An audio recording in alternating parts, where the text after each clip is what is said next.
O Caminhos da Minha Terra vai começar agora em Fátima. À nossa espera está o Padre Vítor Coutinho, que nos vai explicar um bocadinho do santuário e, afinal, o que é que se passa no santuário para além das aparições e das celebrações próprias.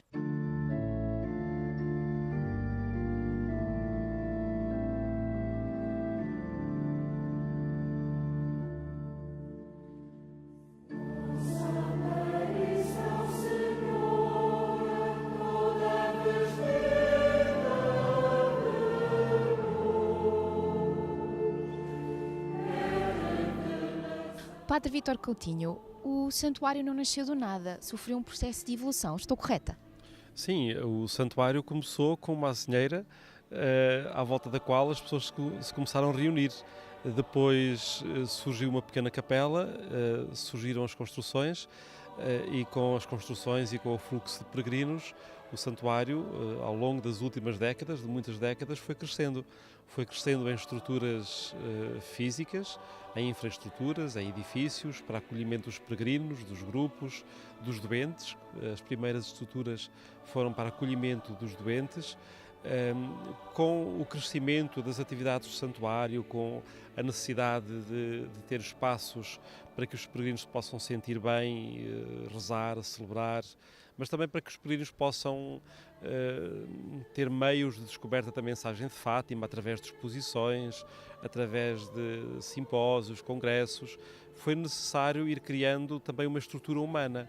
Portanto, a par da estrutura material de edifícios, foram crescendo serviços, serviços de apoio aos peregrinos, serviços de estudo, serviços de cuidado do património, serviços de atendimento dos doentes, que exigiram também que se constituísse uma equipa humana de profissionais para acolher estas pessoas, para trabalhar todos os dias, alguns mais à vista, outros mais nos bastidores, mas todos para trabalhar no sentido de ajudar o Santuário de Fátima a realizar a sua missão, que é a missão de estar ao serviço dos peregrinos, no anúncio do Evangelho, na proposta de celebrações, na ajuda a descobrir e a viver a mensagem de Fátima e a ter aqui um dia de peregrinação quando as pessoas por aqui passam.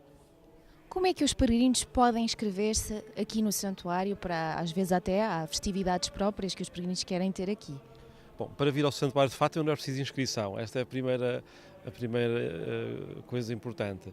Depois, muitas vezes, quando os peregrinos vêm em grupos organizados, nós aí pedimos que deem a conhecer no nosso serviço de peregrinos, enfim, basta enviar um e-mail para o serviço de peregrinos, por uma razão simples, para sabermos quantos grupos vêm, para os nomearmos na celebração, para estarmos mais preparados para acolher as pessoas e para elas também se sentirem acolhidas. Portanto, para vir ao Santuário de Fátima não é preciso inscrição. Quando se vem em grupo também não é preciso, mas se o fizerem nós ficamos mais contentes e eles também, porque encontraremos formas das pessoas se enquadrarem melhor nas celebrações.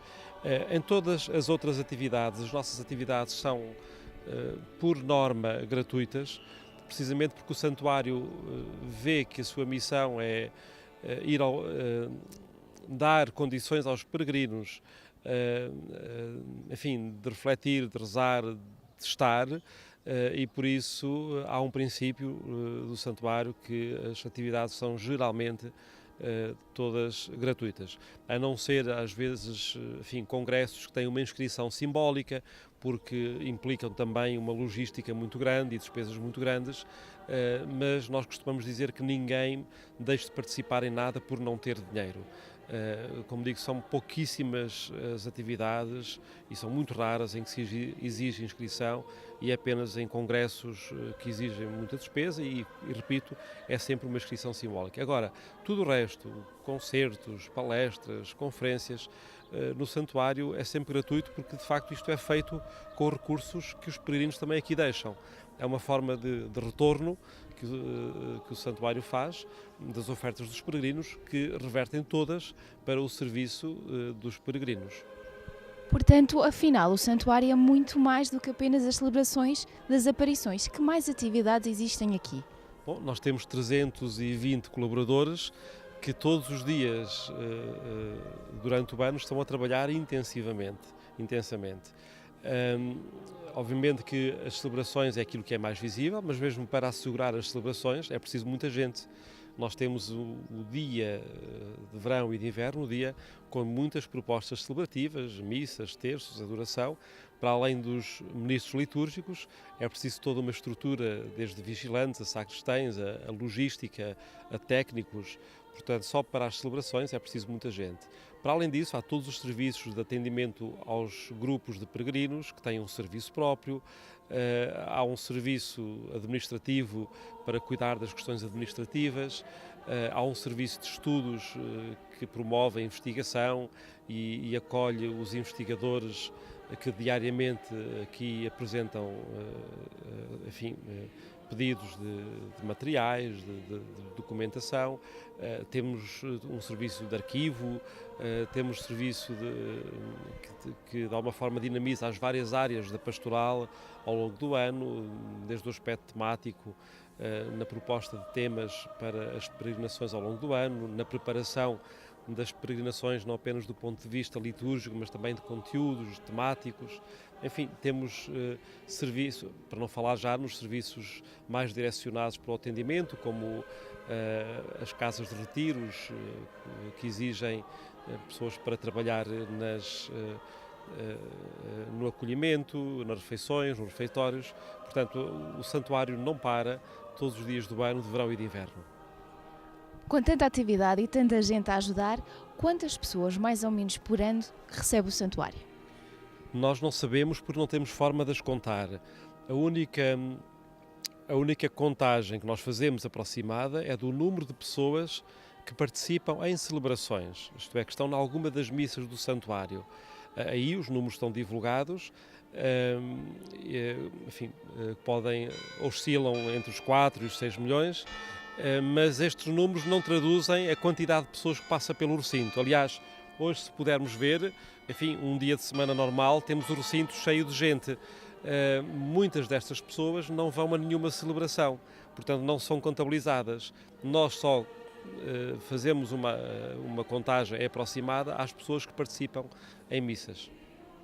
Uma pergunta apenas por curiosidade. Fátima e o santuário é apenas para quem acredita ou vai mais além? Bom, antes de mais, vem ao espaço do santuário quem sente alguma forma de aproximação pela fé. Acreditamos que esta vivência da fé pode ser muito diversificada de pessoa para pessoa e por isso o santuário é um espaço tão aberto ou é um lugar tão aberto que tem espaço para muitas formas de vivência da fé. E também acreditamos que muitas pessoas sem fé por aqui passam, porque é um lugar que convida à interiorização, que convida à meditação, convida também ao encontro consigo próprio, ainda que seja um espaço claramente cristão, católico, celebrativo. Nós temos as portas abertas a toda a gente e por isso passa por aqui muita gente que não vem movido, não vem com motivações de fé, mas também aqui encontra um espaço de serenidade, um espaço de encontro com as muitas propostas culturais e artísticas que temos e por isso dizemos sempre que o santuário é um espaço aberto para todos e quem sabe muitos podem chegar aqui com menos fé e sair de cá com mais fé, é isso que esperamos. Portanto, Fátima não fica aquém, é um espaço para toda a gente. Peço-lhe então que faça um convite para as pessoas lá em casa, porque todos podem aqui vir. Claro, aliás, nós sentimos que ao longo deste ano do centenário das aparições há muito mais gente a querer passar pelo santuário.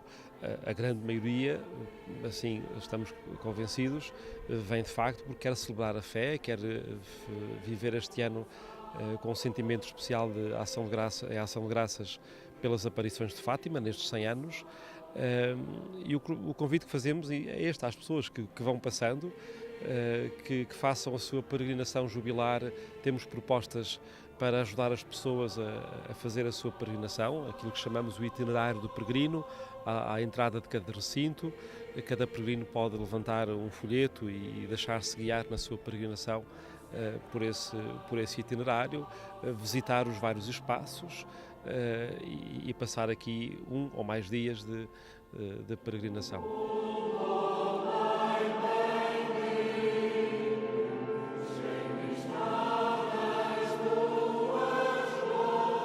A Basílica de Nossa Senhora do Rosário de Fátima ergue-se no local onde os três pastorinhos brincavam, Francisco, Lúcia e Jacinta, no dia 13 de maio de 1917, quando viram então um relâmpago repentino que os surpreendeu e fez com que juntassem o rebanho para regressarem a casa porque tinham receio que chovesse.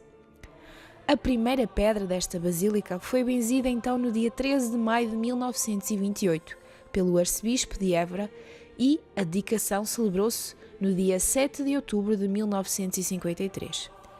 O título de basílica foi-lhe concedido por Pio XII, no dia 11 de novembro de 1954. O monograma NSRF Nossa Senhora do Rosário de Fátima, que se encontra na parte da frente da torre, é um mosaico que foi feito nas oficinas do Vaticano. Também aí se executou o mosaico que se encontra sobre a entrada principal da Basílica e que representa a Santíssima Trindade, a coroar Nossa Senhora. Os anjos da fachada são de mármore e da autoria de Albano França. A estátua do Imaculado Coração de Maria, esculpida sob indicações de Irmã Lúcia e oferecida pelos católicos americanos, foi benzida no dia 13 de maio de 1958.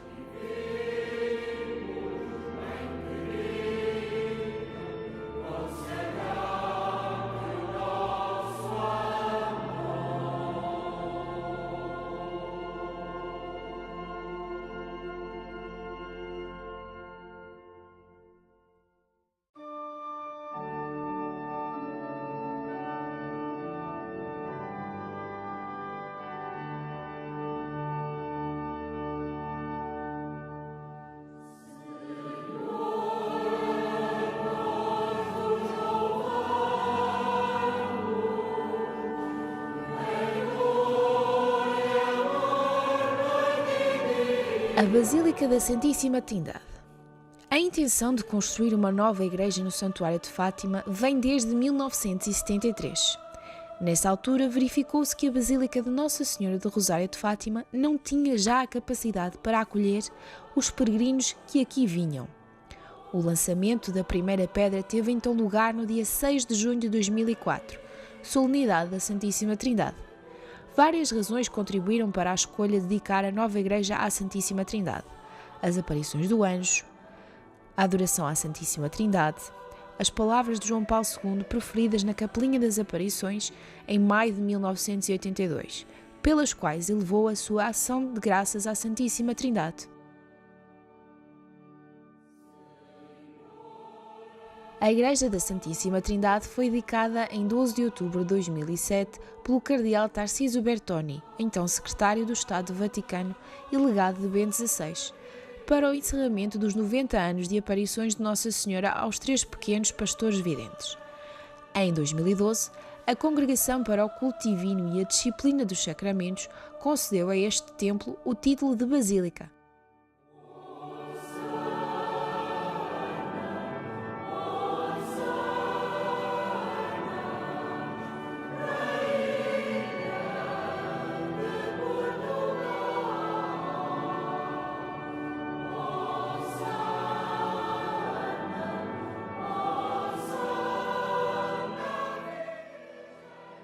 Debaixo da Basílica da Santíssima Trindade encontra-se um local de exposições temporárias, As Cores do Sol. O título desta exposição estará neste local até outubro. A exposição permite-nos refletir a última aparição, assim como perceber a evolução do santuário.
Vamos agora para um curto intervalo restabelecer forças para continuar este nosso passeio.